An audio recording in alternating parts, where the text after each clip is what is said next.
Donc nous allons faire des pâtes fraîches à la poutargue. Pâtes fraîches, on va le faire ça très vite. Vous allez voir, c'est d'une simplicité absolument incroyable.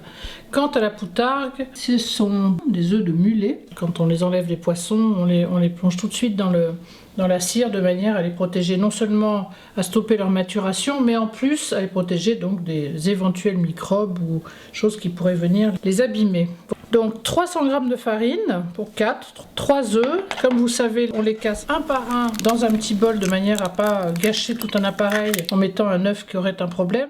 Donc voilà, ça c'est donc la base de notre pâte. Si elle est trop souple, vous rajoutez un peu de farine. Si elle ne l'est pas assez, vous rajoutez un peu d'eau. Je vais installer le crochet à pâte.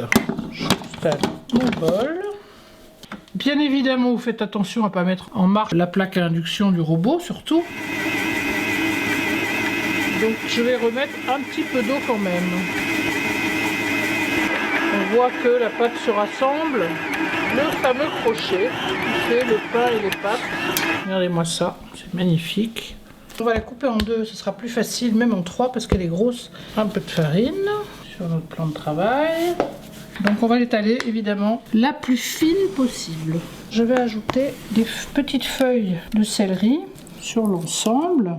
Mieux c'est de faire ça en fait. Et on recrase bien. Ensuite, on va rouler la pâte. Couper fin pour des spaghettis et des fettuccine plus gros. Si vous voulez une pâte à lasagne, ben vous faites des bandes comme ça. Et voilà, vous fettuccine. Est-ce que c'est quand même pas quelque chose d'incroyablement facile? On fait notre oignon. On va le ciseler fin. On va rajouter une gousse d'ail juste écrasée. Un clou de girofle. Pendant que notre petit oignon cuit, on va préparer la poutargue. Les mulets sont pêchés en eau profonde. C'est un produit cher qui demande de la main d'œuvre. C'est un magnifique produit. Des petites tomates cerises.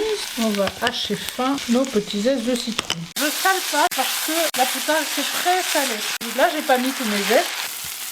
Bon voilà, on a fait cuire nos pâtes. On va mettre de l'huile d'olive et on rajoute nos tomates aux oignons. On va poivrer et pour terminer, on va râper notre poutargue. Un peu de céleri frais par-dessus, quelques petits zestes frais. Et voilà, vous m'en direz des nouvelles de ces petites pâtes fraîches à la poutargue. Un vrai délice, vraiment.